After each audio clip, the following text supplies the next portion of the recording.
Mahkamah Agung resmi melarang seluruh hakim di pengadilan negeri untuk mengabulkan permohonan pencatatan pernikahan beda agama. Bagi sebagian kalangan, putusan MA dinilai sebagai sebuah kemunduran. Namun sebagian lainnya menilai MA sudah tepat karena pernikahan beda agama dapat mempengaruhi berbagai aspek dalam kehidupan rumah tangga, termasuk soal harta, waris, hingga wali nikah anak.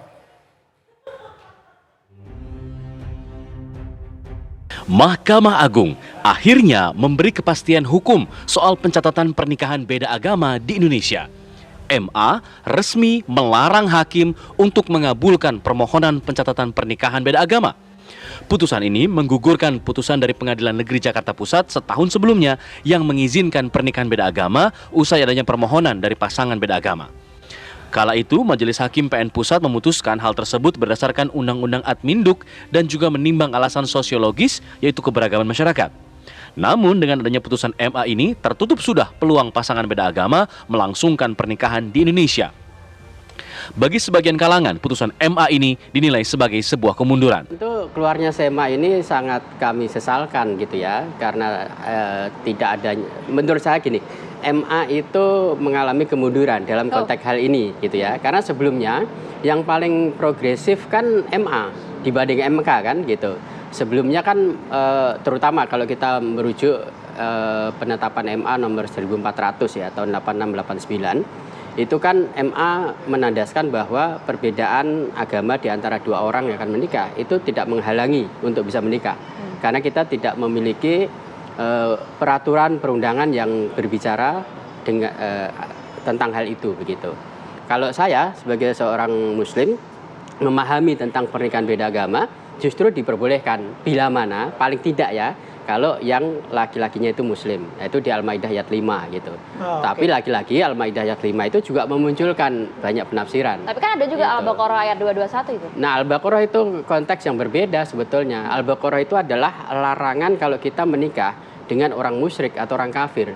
Nah, di dalam Al-Qur'an, ya, kalau di Quran itu non-muslim tidak serta-merta dikelompokkan sebagai kafir atau musyrik, tapi disebut sebagai ahlul kitab. Yang dalam Al-Maidah ayat 5 itu boleh dinikahi. Namun anggapan tersebut mendapat bantahan dari pakar hukum perkawinan yang semakin menguatkan argumentasi MA dalam menolak permohonan pencatatan pernikahan beda agama. Pernikahan beda agama dinilai akan mempengaruhi berbagai aspek dalam kehidupan rumah tangga, termasuk mulai dari pembagian harta pasangan dalam pernikahan hingga hak waris dan wali nikah anak. Hak beragama itu ada diantaranya adalah ada perintah, ada larangan.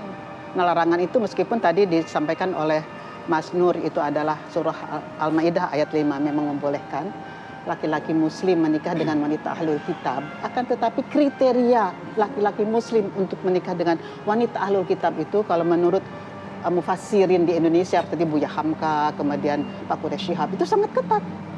Harus betul-betul kuat imannya dan anak-anak itu memeluk agama. Jadi dalam hal ini menurut saya karena dampak dari perkawinan beda agama itu tidak hanya sekedar katakanlah Ananda Bayu katakan dengan ayah katakanlah ini seumpamanya gitu kan. Tidak hanya sekedar Ananda, tapi anak-anak Ananda bagaimana tentang harta perkawinannya dan tentang hak yang menikah Islam kan harus ada wali nikah dan sebagainya. Itu tanggung jawabnya tidak hanya di dunia tapi juga di akhirat. Dan hal itu ada terkait dengan akidah tentunya akan menurut saya, maaf ya Mas Nur, itu akan mengganggu juga rasa kenyamanan dalam beribadah. Dengan adanya keputusan dari Mahkamah Agung ini, maka larangan ini harus ditaati oleh hakim di berbagai daerah agar tidak terjadi kesimpang siuran keputusan terhadap masalah ini. Tim TV One mengabarkan.